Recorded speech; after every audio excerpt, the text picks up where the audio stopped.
I want to put the spotlight on the cannabis microbial market. This show is brought to you by Surgeons LLC in partnership with Rugamonteto Feminized Genetics and Simply Professional Formula. For those who don't know me, my name is Ryan Bolda. Full disclosure, everything in this show is thought of, written, and produced by myself and the staff here at our company, Surgeons LLC. Presented by SRGN Networks.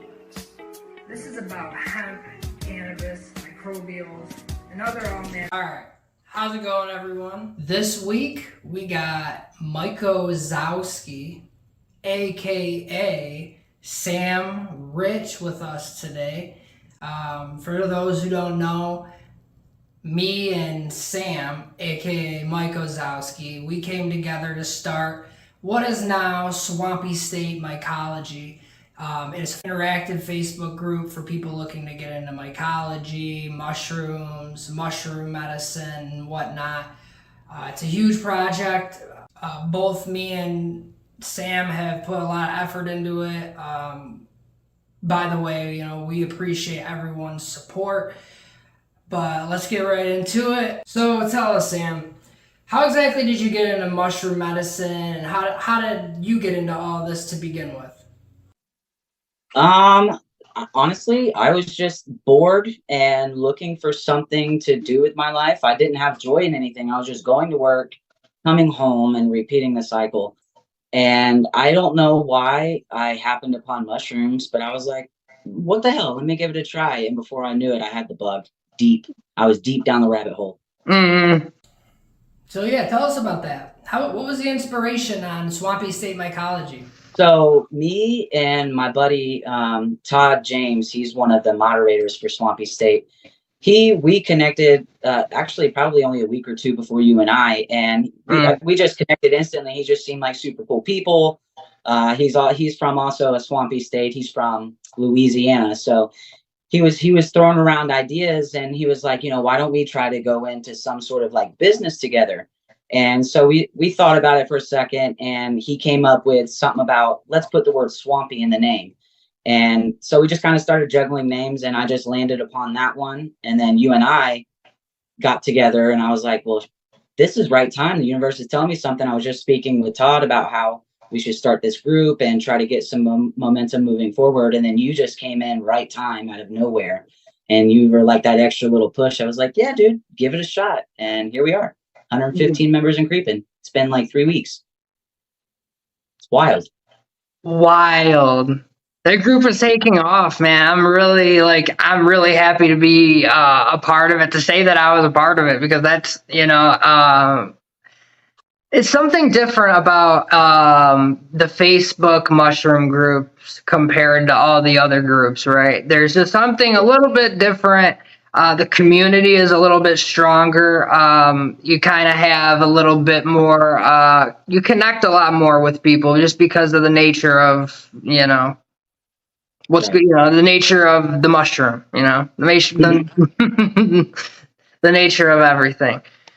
No, but I think it's really cool, man. I'm really happy that we kind of came together to do this. It is. I think this is going to change. I think this is going to change some people's lives. Really. I should hope so. Yeah. I mean, that's the goal at the end of it. Not only just to have fun along the way, but to actually have some meaning to it. Right? For sure. Not just tripping. There's got to be some meaning at some point. You got to learn some things along the way. Otherwise, what are you doing? Today we were going to talk a little bit about Maria Sabina. And I've had a couple requests in the community to kind of talk about her and the impact she had in Western medicine, Western civilization, because a lot of people are unaware, Maria Sabina was actually credited for introducing mushroom medicine to Western pop culture. Basically, celebrities from all over the world would come and get these shamanic rituals by Maria Sabina, and it really took off. A lot of people look up to her, praise her for her impact on what is now mushroom medicine. My question, though, how do you feel about Maria Sabina? I mean, first off, you got to give credit where it's due. She put it on the map, more or less. Of course, there were people before her doing it, but like you said, like you mentioned, she got the pop culture involved, and that's what really made it explode and take off the way that it did.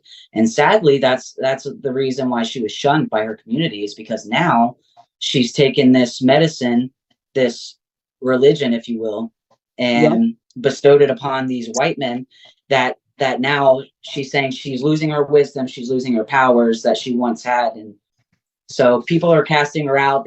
The Americans, the white man, they're coming in, they're just taking all the mushrooms, all the sacred children or whatever, the knowledge that you would call it. So I think she's absolutely a pioneer. Do I think she's a little kooky? I think you and I talked about this. You kind of have to be if you're going to have that sort of vocation. But I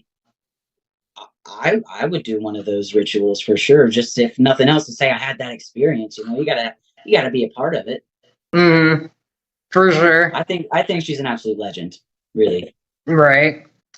There are two ways to go, and I've had people in the community send me videos, and I've had I've had my education, my Facebook education from some of the people in the community, and I wanted to get your take on this a little bit, because there's this ideology in the mushroom community, or the Facebook mushroom community, that mushrooms shouldn't be sold. You know, there's two ways to look at it, right? Mushrooms shouldn't be sold. You know, it's a religion, right? It should be available to anybody whenever they want it. And then there are the people who believe in mushroom medicine. And with mushroom medicine on the rise, it leads people to believe, like, what is the future for mushroom medicine? We have these people who believe mushrooms shouldn't be sold. You know, there obviously people have found ways around that, right? You know, okay, we won't sell the mushrooms, we'll sell the genetics, right? How do you feel about that?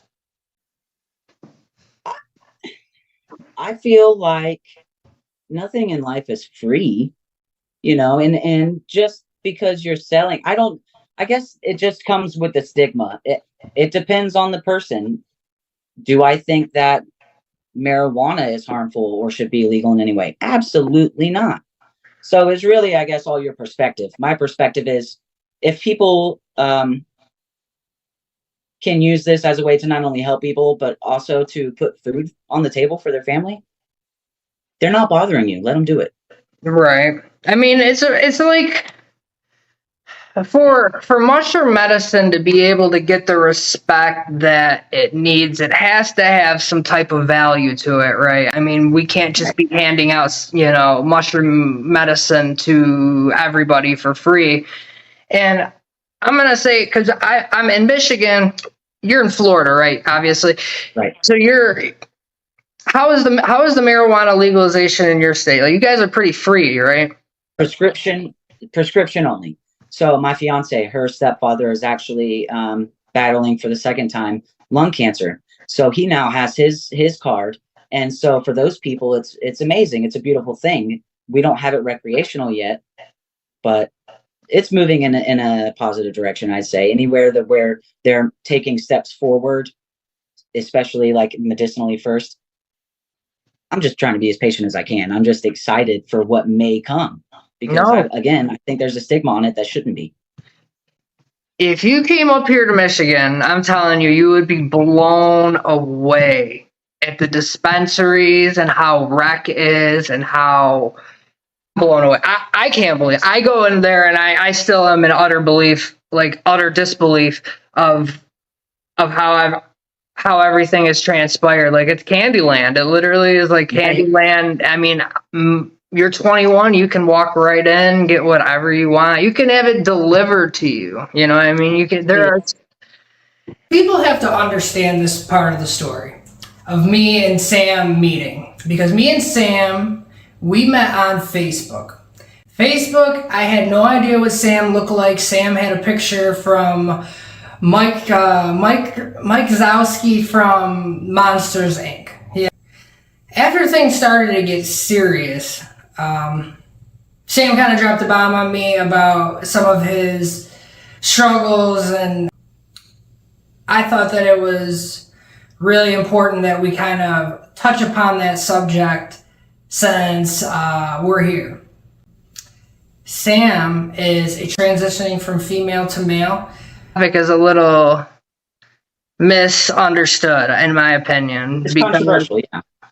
It's misunderstood because there's a lot of, there's just a lot of negativity, and the media blows things up, and it gives, it can give it a bad rap here and there. There's not a lot of people who are very accepting of the situation. So tell me a little bit more about your transition. Obviously, your name, your government name is Amanda, but here we are as Sam. So tell me about Sam.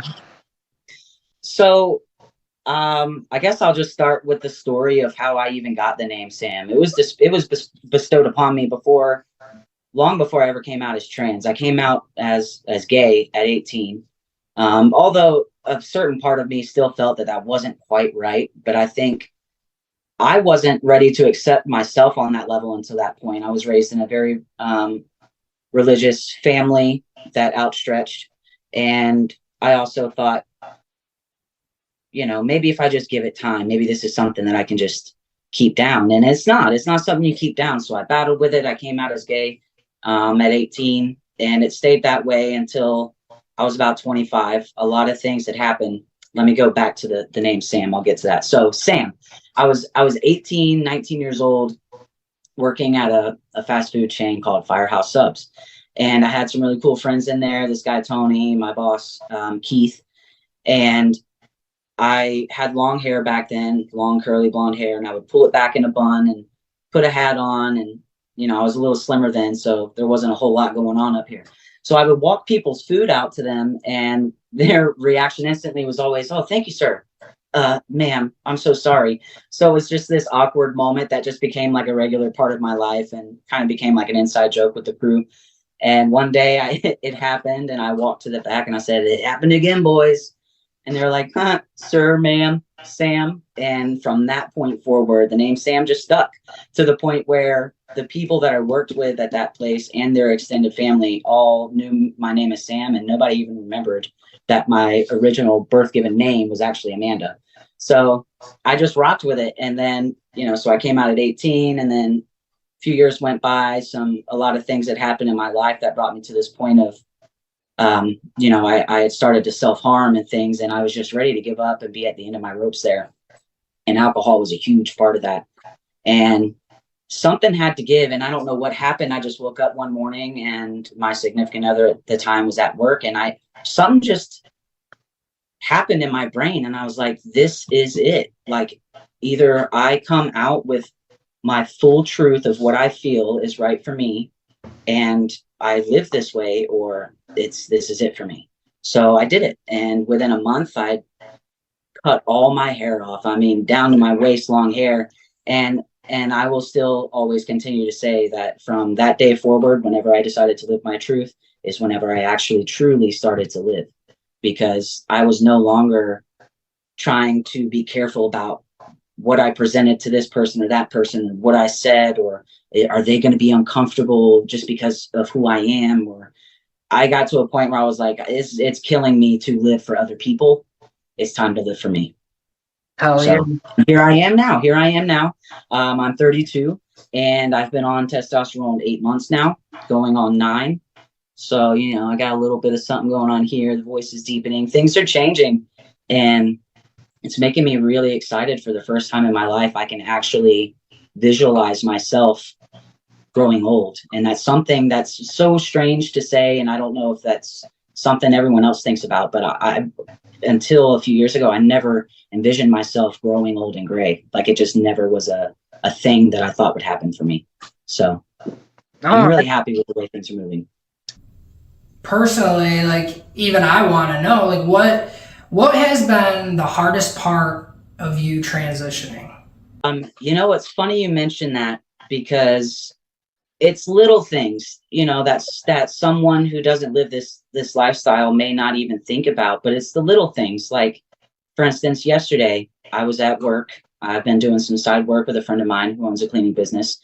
And they said, do you want to go to Famous Sandwiches and go get some lunch? And I was like, hell yeah. You know, I love that joint. I used to work there. Let's go. And so we roll up and she pulls in the parking lot into a parking space. I was like, hold on, you're trying to go inside? She was like, yeah, you don't want to? And I was like, no, bro, they call me Amanda in there. And that's not something that I think I'm ready to deal with. I can't handle it. So it's those little situations like that, or whenever you're having a really good day and, you know, you're feeling super masculine, or you're like, man, I'm going to pass today. And then you walk in somewhere and they're like, oh, excuse me, ma'am. And it's like, fuck, here we go again. All right, we're just going to keep trucking. We're going to keep trucking. So it's the little things really, because they stack, you know, and then it doesn't seem like much, but then later on when things are quiet and you're alone, they're still there and they kind of eat at you a little bit. No, So you just kind of learn to brush it off and remember it won't always be this way.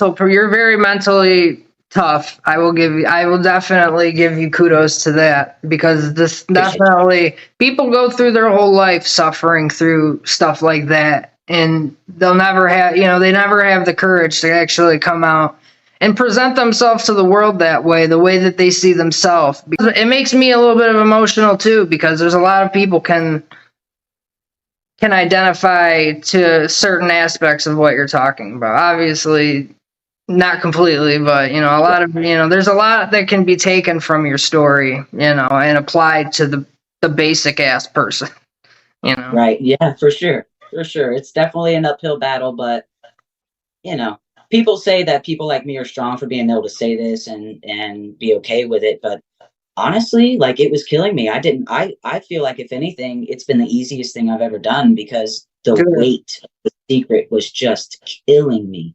And so I don't know how people are out there my age or twice my age still living that way. I would never have made it, honestly. So I feel for those people. Mm-hmm. And I hope that they find that situation where they're comfortable to just be themselves and fuck anybody who doesn't care to understand it. Mm-hmm. We'll try. Right. I 100% agree with you, man. It's a very touchy subject, and that's why I say, you know, I give you props for talking about it, because it's very touchy. Talk about some things you got going on right now. Let's talk about a deal you got going on right now. Okay, so right now, actually, so I have the 90 millimeter, a few of the 90 millimeter colonized plates. I've been trying to get them gone for $15, $20, but at the end of the day, I sit back and thinking about it. I'm like, I remember when I first started, and I didn't want to put that kind of money into something that shouldn't be more than a $10 product. So I'm going to start selling those things for like $10 a piece. I'm also going to, or have been considering, and will very likely start to make some beginner kits where you get like a little 6-quart tote. You get a pound or two of spawn, a genetic, or you can pay, you know, an additional $5 per pound fee, and I'll go ahead and inoculate it. So whenever you get it, you just mix it together and set it and forget it. And in 2 weeks, maybe you got some babies. So really, this is my little lab here. This is where I do work. Yes. Show us where the magic happens. This is my little grow. I just had to move everything back in here because I had it all over my desk. Mm-hmm. But I'm thinking about. We'll say that again. It's looking good. You got it all like professionally set up and shit. It's looking good, man. Yeah, and this is actually I got a little crazy over the last week or two, and I was like, man, I got all these genetics, all these plates. They really need to touch some grain, so those might be up for grabs soon, because let's be honest, I don't have enough buckets. Right. I got all these that are about ready to go into a bucket. Nice. So, yeah, it's just a lot going on. I got stuff everywhere, and I need you guys to pick it up, because otherwise I'm gonna have to trash it. No, we're definitely not gonna let that happen. Definitely not gonna let that happen. What has been your favorite strain to grow so far? Which one's looking the best to you? So the prettiest one I think I've grown so far was that 8338, just because I'm I'm partial though to the albinos with the blue hues. I don't know what it is, but ever since that, I think probably the blue ghost was the first mushroom that ever really caught my eye when I first started into this, and then I just continued down that path. So I try to get anything albino that turns blue, and that one was a pretty one. And 6 quarts, dude. 6 quarts, I almost got 200 wet grams out of it. So 1 pint. Wow. Yeah. The BK Mac was fun. That one only produced 1 big guy, but it was 85 grams. And now I got a second flush running with a lot more than 1 in it. So Nice. Those second flushes I've seen can still produce quite a bit. Yeah, usually the second flush is where they get the biggest. So if that big one was on the first flush, let's hope it doubles. I'm excited, man. I'm excited. I was about to say, we got to shout out our originals, the people that are always there and always keeping the conversation going and moving. They're never letting things get stale. And they always have something valuable to throw in. So we got the Gingerbread Man. Love that guy. He's funny. And then we got Brady Matum. He just won our giveaway. He should be getting my half of that soon. And then Neil White, he's our other moderator. That guy, I've gotten a good portion of my genetics from him, from trades, and he's bought several from me. So, and his seem to be tub fillers. And so if you have any questions about his genetics, he can tell you exactly how to set it up to get you a full canopy on that one. Other than that, we got Todd. I also get a lot of genes from him. He buys a lot of product from me. So super cool people. If you guys have any questions, never feel worried to reach out. Don't ever feel stupid for asking anything. We're just a bunch of dummies here. Next week, I interview Laura Khalil from Khalil Family Wellness. We talk about addiction and more.